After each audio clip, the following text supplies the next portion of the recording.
15वीं सदी में जब राजपूताना तलवारों की आवाज़ से गूंज रहा था, तब राव जोधा ने एक सपना देखा। एक ऐसा किला जो सिर्फ शहर की हिफाजत ना करे बल्कि उसकी पहचान बन जाए। और फिर जन्म हुआ मेहरानगढ़ फोर्ट का, इंडिया के सबसे शक्तिशाली और भव्य किलों में से एक। आज हम उस कहानी को फिर से जीने वाले हैं। रेगिस्तान के बीच में एक ऐसा किला खड़ा है जो ना कभी झुका ना कभी टूट पाया।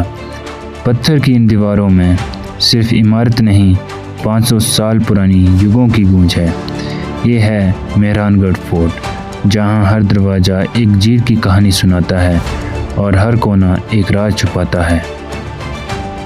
तो चलिए शुरू करते हैं। दूर तक फैला हुआ है ये नीला शहर, जैसे रेगिस्तान में समुंदर। हर घर हर गली एक ही रंग में रंगी हुई है। पर इस नीले समुंदर के ऊपर एक ऐसी ताकत खड़ी है जो सदियों से इसे देख रही है। मेहरानगढ़ फोर्ट 400 फीट की ऊंचाई पर पत्थर के इस पहाड़ पर बसा हुआ, ये लोहे के कांटेदार गेट्स हाथियों के हमले रोकने के लिए लगाए जाते थे। जैसे ही आप अंदर कदम रखते हो, एक अजीब सी ठंडक, एक अलग सी खामोशी महसूस होती है। यहाँ पे अलग अलग तरह के गेट्स हैं जिन्हें पोल्स कहा जाता है, जैसे कि जय पोल, लोहा पोल। ये देख रहे हो निशान, ये असली जंग के सबूत हैं। कैनन के गोले इन दीवारों से टकराए, पर यह किला कभी गिरा नहीं।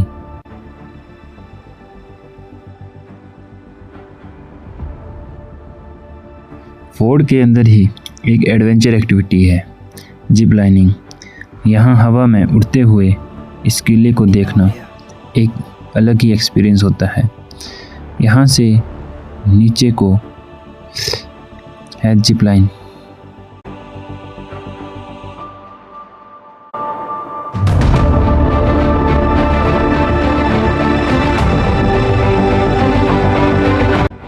यहाँ पर गेट्स के ऊपर हाथों के निशान भी देखे जा सकते हैं, राजपूत रानियों के हाथों के निशान, जिन्होंने अपनी पति की मौत के बाद सती होना चुना। ये फोर्ट राजस्थान के सेक्रीफाइसेस, उन औरतों के सेक्रीफाइसेस का जिंदा सबूत है। जैसे जैसे हम ऊपर बढ़ रहे हैं, रास्ता तंग होता जा रहा है और दीवारें और ऊंची। ये डिज़ाइन कोई इत्तेफाक नहीं था, ये एक केयरफुली प्लान डिफेंस सिस्टम था। यहाँ चलना आज भी थोड़ा मुश्किल लग रहा है। सोचो, जब यहाँ पर पूरी सेना गुजरती होगी, आर्मर, तलवार, घोड़े और ऊपर से हमले। सीधा रास्ता कभी नहीं बनाया जाता, हर टर्न एक स्ट्रेटजी थी। एनिमी आर्मी जब यहाँ तक पहुँचती थी, उनकी स्पीड ऑलरेडी स्लो हो चुकी होती थी और ऊपर से सोल्जर उन्हें इजी टारगेट कर सकते थे। अब मैं गेट के पास पहुँचने वाला हूँ और एक आवाज़ हवा के साथ मेरे तक आ जाती है। ये मारवाड़ी लोक धुन है मेहमानों के स्वागत के लिए।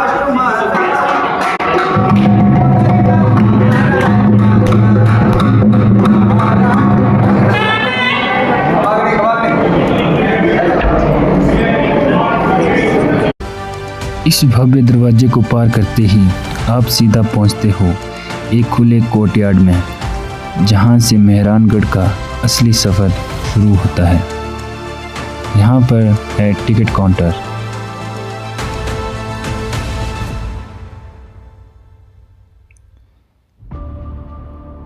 और जैसे ही आप एंटर करते हो, आपकी नज़र पड़ती है इन बड़े बड़े बर्तनों पर।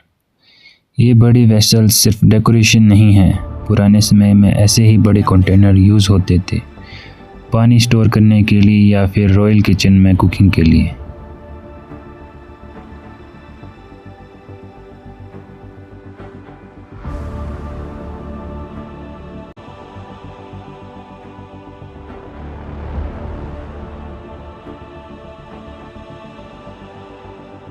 यहाँ पे स्टॉल लगे हैं राजस्थानी ट्रेडिशनल हैंडीक्राफ्ट और ज्वेलरी।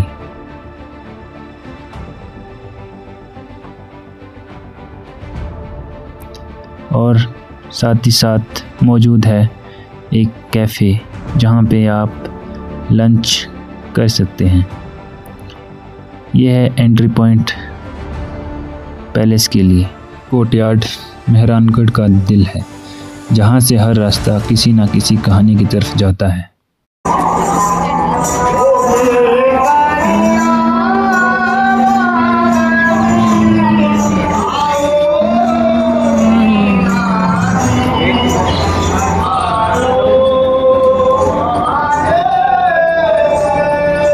भाई ये कढ़ाई नहीं, ये तो पूरा का पूरा मिनी स्विमिंग पूल है।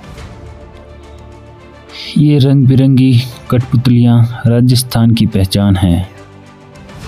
पुराने टाइम में इन डॉल्स के थ्रू कहानियाँ सुनाई जाती थी। एंटरटेनमेंट भी और एजुकेशन भी इन्हीं से हुआ करता था। लगता है मेहरानगढ़ सिर्फ पत्थर का किला नहीं, ये लोगों का, उनकी कला का और उनकी कहानियों का घर भी है। था जब ये जगह जंग का सेंटर थी और आज ये सिर्फ एक व्यू पॉइंट है जहाँ लोग आके फ़ोटो लेते हैं और हिस्ट्री को महसूस करते हैं जिसे ये कैनन जी चुकी हैं। खामोश हैं पर इनकी कहानियाँ अभी भी ज़िंदा हैं। फोर्ट की ये कैनन्स हमें याद दिलाती हैं कि हर शांति के पीछे कभी ना कभी एक जंग होती है। ये कैनन्स जोधपुर की तरफ देख रहे हैं, पर इनका मकसद कभी इन्हें नुकसान पहुंचाना नहीं था।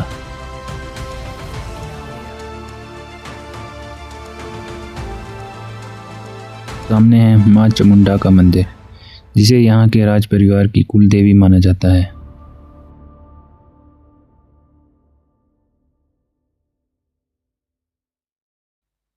बढ़ रहे हैं मंदिर की तरफ। इन सीढ़ियों को उतरकर मंदिर की तरफ बढ़ते हुए रास्ता धीरे धीरे शांत होता जाता है। में एक पानी का कुंड जो पहली नज़र में सिंपल लगता है, पर इसका अपना एक महत्व है, परंतु अब ये सूख चुका है। पहले के समय में ऐसे रिजर्वियर फोर्ट की लाइफलाइन होते थे, पानी जो जीवन भी था और सुरक्षा भी। इस पानी में आसपास की दुनिया का अक्ष दिखता है, जैसे वक्त यहीं रुककर खुद को देख रहा हो।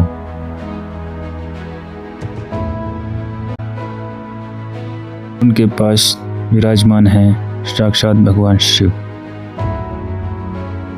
हिस्ट्री से फेथ की तरफ, जहाँ बड़े बड़े राजाओं के सर माता के आगे झुक जाते थे।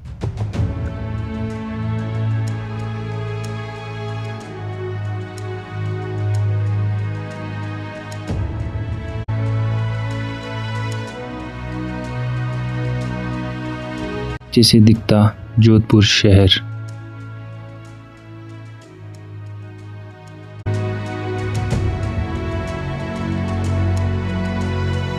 दीवारों पे बने डिज़ाइंस हाथों से बनाए गए हैं, ना कोई मॉडर्न मशीन, ना कोई शॉर्टकट।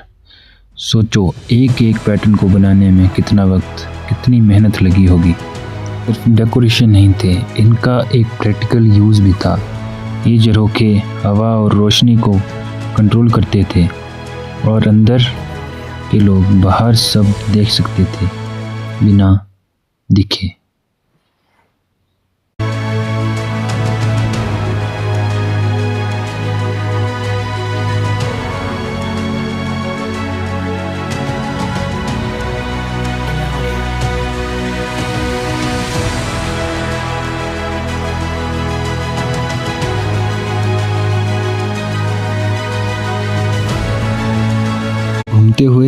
आपको एक जगह ऐसी मिलती है जहाँ सब कुछ कलरफुल है। ये छोटी छोटी शॉप्स हैंडीक्राफ्ट की हैं, मतलब यहाँ की सारी चीज़ें हाथ से बनी हुई हैं।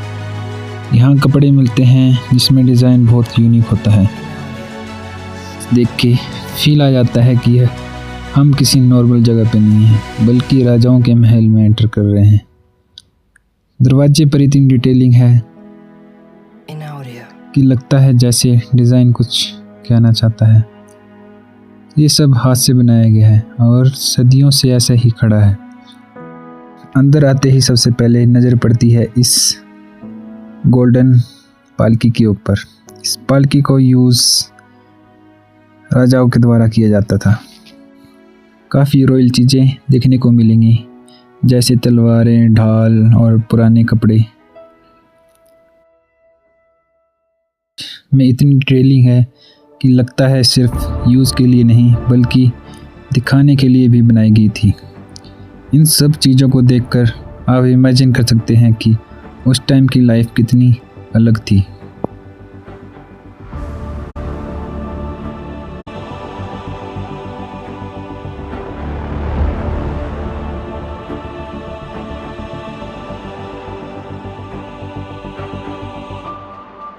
हुए मेरी नज़र पड़ती है इन खूबसूरत झरोकों पर। यहीं से रानियां और रॉयल फैमिली बाहर का सब कुछ देख सकते थे। उनकी कोरोनेशन सेरेमनी को भी देखा जाता था।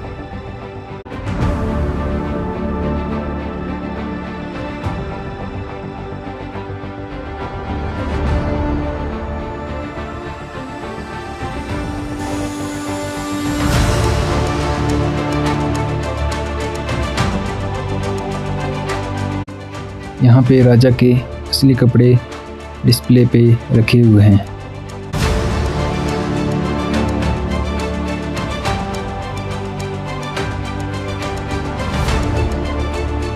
यहाँ बोर्ड पर इनकी इंफॉर्मेशन दी गई है।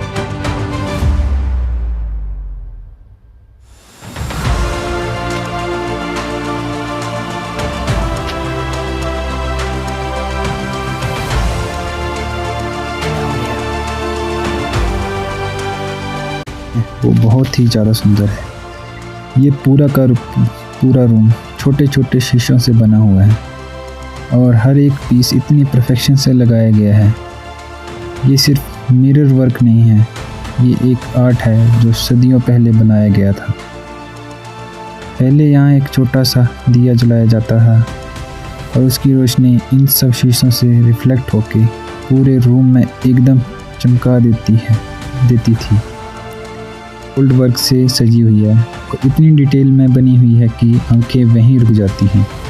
ये सिर्फ डेकोरेशन नहीं, ये रॉयल लग्जरी का लेवल दिखता है।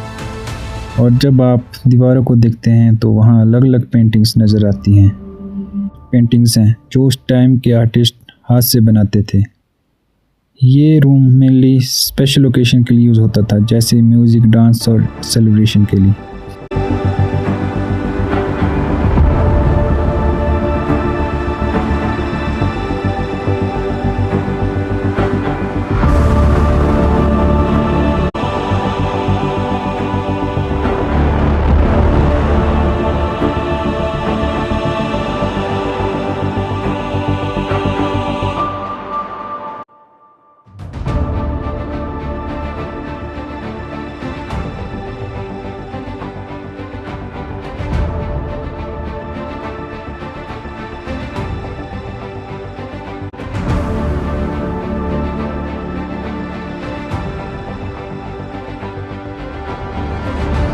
में यहाँ पर डिफरेंट टाइप के वेपन्स रखे गए हैं जो कि ट्रेडिशनल वारफेयर में यूज़ किए जाते थे।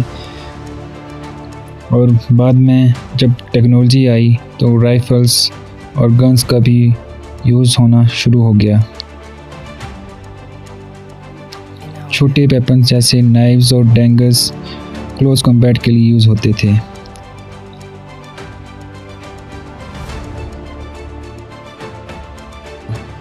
ऐसा लगता है जैसे हम सितारों की दुनिया में आ गए हों। इस कमरे की खूबसूरती पर चार चांद ये पेंटिंग्स लगाती हैं और इस पर बने हुए डिज़ाइंस काफ़ी मनमोहक।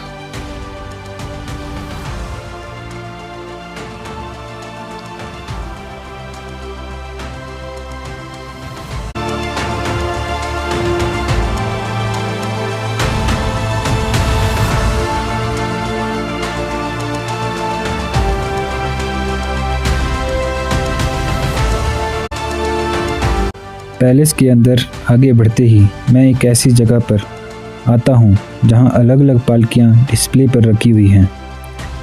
पहली नज़र में समझ आ जाता है ये सिर्फ ट्रैवल का जरिया नहीं था, ये एक रॉयल स्टाइल था। कुछ पालकियाँ सिंपल हैं और कुछ इतनी हैवी डेकोरेटेड हैं कि आंखें वहीं रुक जाती हैं। कुछ पर गोल्ड वर्क है जो बताता है ये स्पेशल ओकेशन के लिए यूज़ होती थी।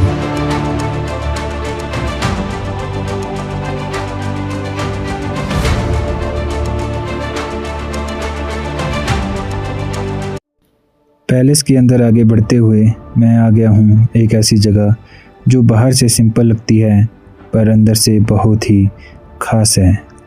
ये है जनाना देवड़ी। यहाँ रानियों और रॉयल फैमिली की वुमेंस रहती थी। आप देख सकते हैं कितना सुंदर है ये। आप ये भी ऊपर की तरफ देख सकते हैं झरोखे बने हुए हैं। इनका डिज़ाइन ऐसा है कि अंदर वाले बाहर सब देख सकते हैं पर बाहर वाले उन्हें नहीं देख सकते। झरोकों पर इतनी सुंदर कार्विंग्स है कि हर एक पीस एकदम यूनिक लगता है। जिन रास्तों से अभी थोड़ी देर पहले मैं अंदर आया था, अब उन्हीं रास्तों से वापस जा रहा हूँ। एक लास्ट नज़र इन दीवारों पर, इन झरोकों पर और पूरी जगह पर। अब ये सब सिर्फ एक जगह नहीं लग रही, ये एक एक्सपीरियंस बन चुका है। यहाँ आके समझ आता है कि हिस्ट्री सिर्फ बुक्स में नहीं होती।